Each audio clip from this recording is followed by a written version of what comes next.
issues of visas, my friend Aliko Dangote says that for him to travel across the continent, he needs 35 visas. His French competitor does not need a visa to travel with a French passport in Africa. What a shame. In Europe, you only need a Schengen visa, and you can travel across the entire Europe without a problem. I'm a king, yes. Today, I stand before you here as a candidate for the chairperson of the African Union Commission. I'm personally encouraged and humbled by the collective support for my country and the Eastern African region. The official unveiling of my candidacy as Kenya's nominee for the chairmanship of the African Union Commission is a major impetus and milestone in my bid. And I'm so happy that my brothers and sisters have taken time to come and be here physically and personally today.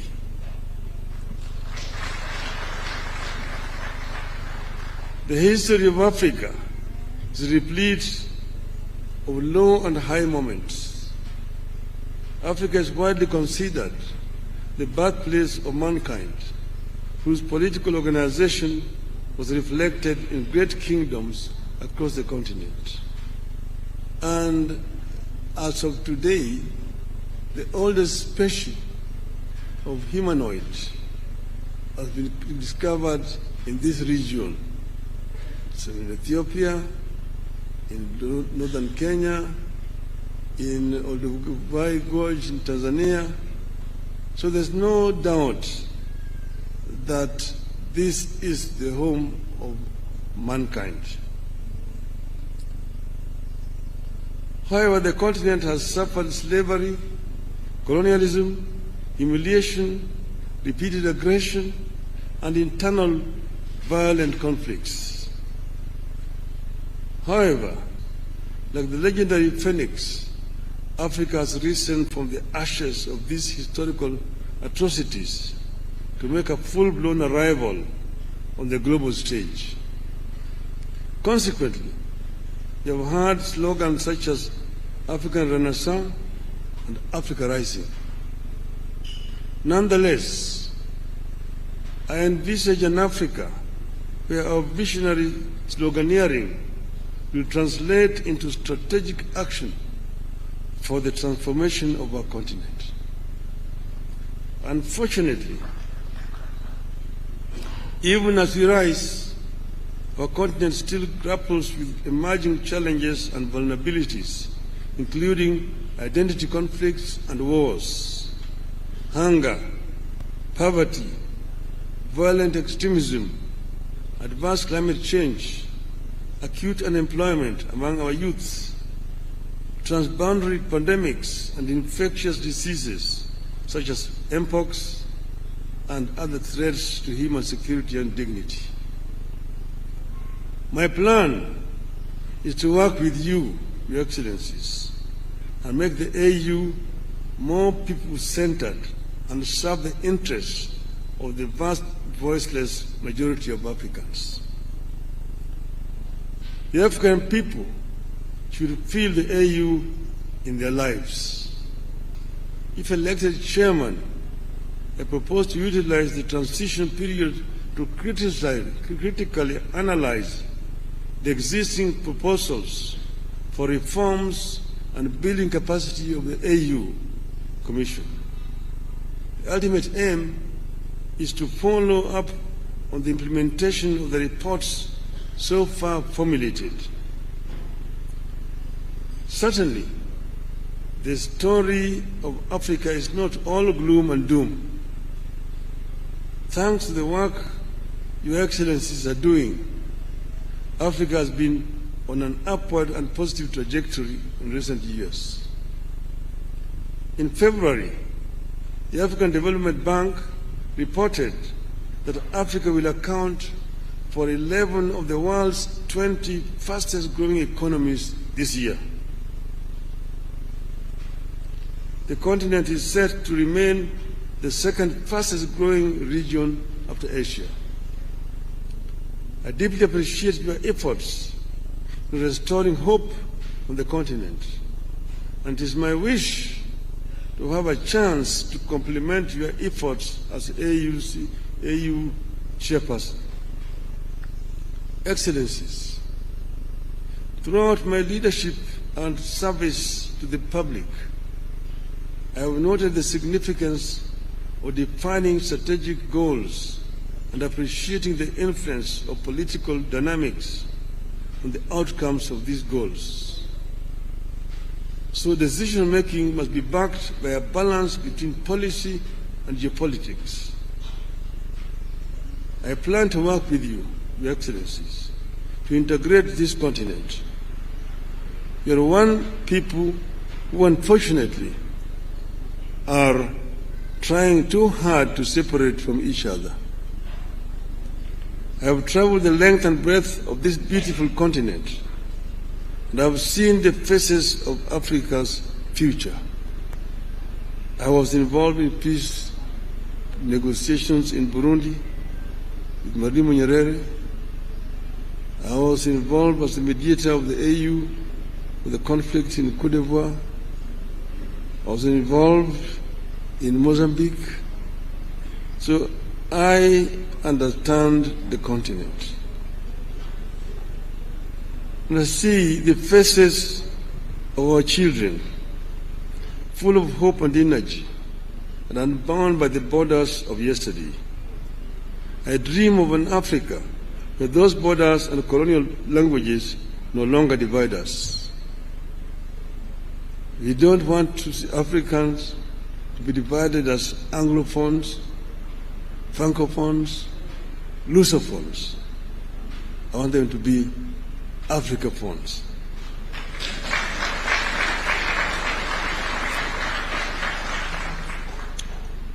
From the hills of Kenya to the deserts of Sahara and the Kalahari, from the lakes of Great Rift to the rainforests of Central Africa, from Indian Ocean to the Atlantic, Africa must be one.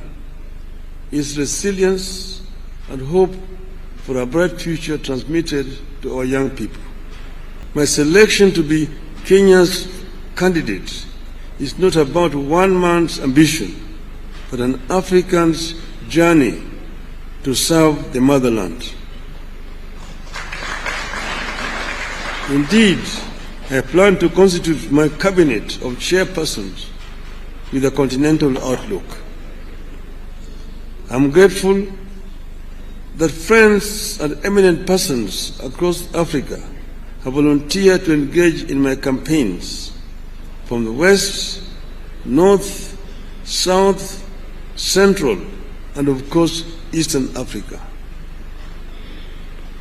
Excellencies, I'm ready to serve. My heart is ready and my hands are steady, and with your support, I shall get the opportunity to be of service to Africa, the cradle of mankind. I am made in Eastern Africa for Africa. I'm an Afro-optimist as opposed to Afro-pessimist. Afro-pessimists are those people who have given up on Africa, who say Africa is a lost cause, a wasted continent. But Afro-optimists are those people who believe in African development, that Africa can be developed with the efforts of the African people. This is what I believe in. I have come from the school that believes in the efforts of the founding fathers of our continent, those who were visionary, who envisioned an Africa that was united.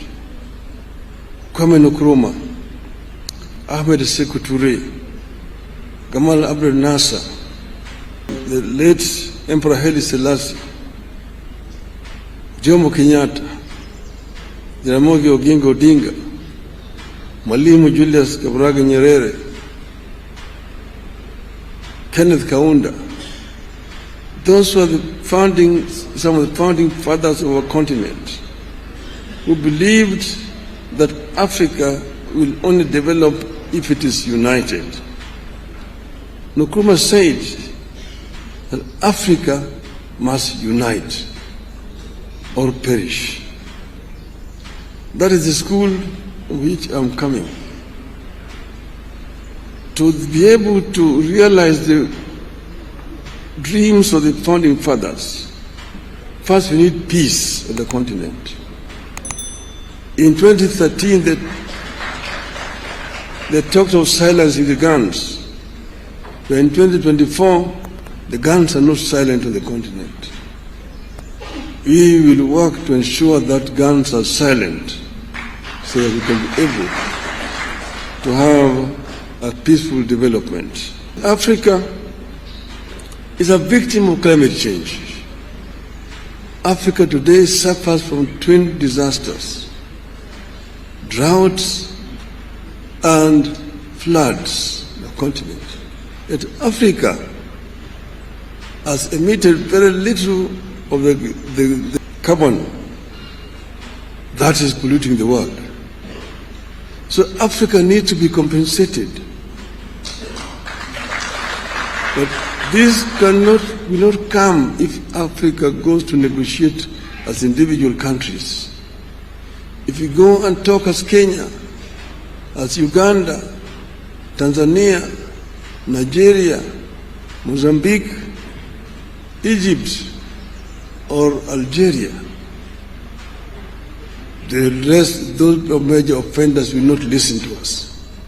But when we go and talk as Africa, they must listen to us and be able to get a fair deal in the issue of climate change. We also need to green Africa. But you know, Africa is also home to the second largest carbon sink in the world, the Congo forest. But how do we continue to green Africa, to arrest desertification, southern advance of Sahara Desert? These are issues, they are challenges which we are equal to. We can be able to deal with these issues effectively if you have got an effective organization in Addis Ababa.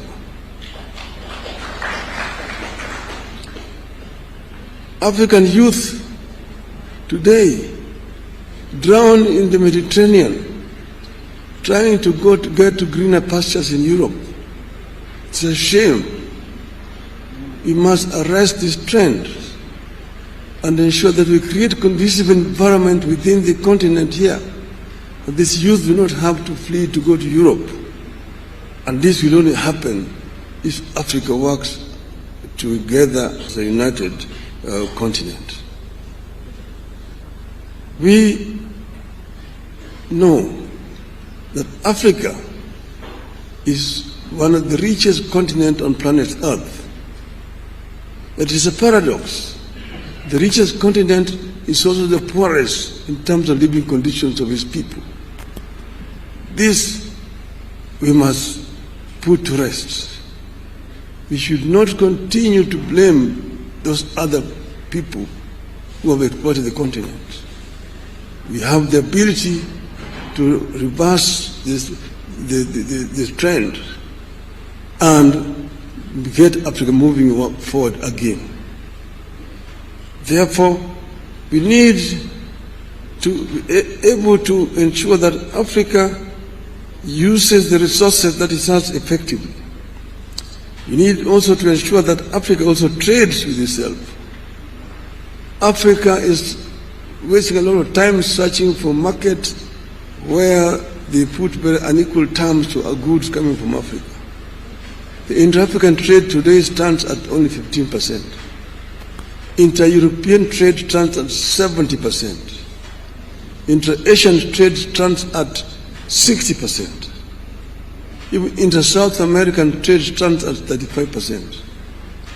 We need to ensure that Africa trades more with itself. We need to address the constraining factors. One, the non-tariff barriers which have been imposed by other African countries against goods from neighboring countries. More importantly, we need to address the issue of infrastructure development in the continent that will make it easier for African countries to trade with each other. I have been the High Representative of African Union on the issue of infrastructure. So I know the major challenges that Africa faces, the trans-African highways, the Cape to Cairo, the Tunis to Cape, the Dakar through Khartoum to Djibouti, the Dakar, Lagos to Mombasa, the Beira to Lobito and Walvis Bay, the high-speed railway networks in the continent, those are issues that require to be dealt with. Connecting Africa through high-speed fiber optic network, and then to facilitate faster communication. Then the issues of air transport. Air transport is a major challenge in the continent. We were talking about open skies to make air transport easier. Today, traveling across the continent is too expensive. You have to get permits to fly over countries, delaying movement and make it too expensive. Flying over Europe is much easier than flying over Africa. We need to have a continental air control system within the continent so that people can travel from east to west, north to south without a problem. The issues of visas. My friend Aliko Dangote says that for him to travel across the continent, he needs 35 visas. His French competitor does not need a visa to travel with a French passport in Africa. What a shame. In Europe, you only need a Schengen visa, and you can travel across the entire Europe without a problem. I believe in the story of the African lion. The lion is an African animal. It's a king of the jungle.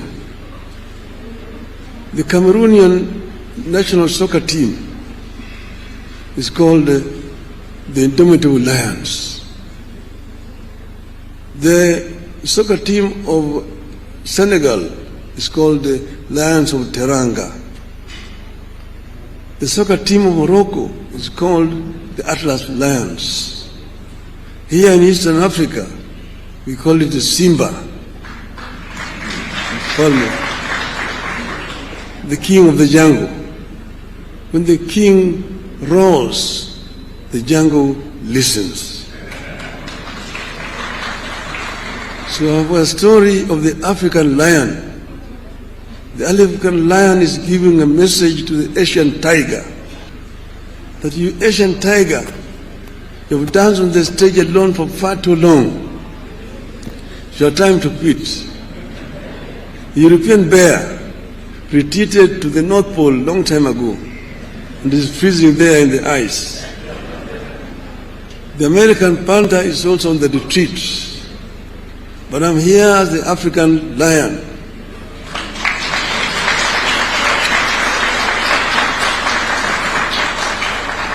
I've been asleep in the jungles of the Congo, but now I'm awake and I'm sitting on African gold, African oil, African diamonds, African iron and copper ores. I'm sitting on African bauxite. I'm sitting on African lithium and coltan and uranium. And I have the ability to transform all these materials that I have into wealth for the benefit of my people and claim the 21st century as an African century. End of the message from African Lion. Thank you very much, ladies and gentlemen.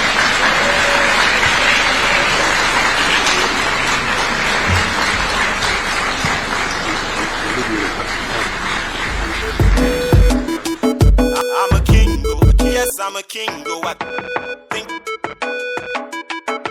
I'm a king.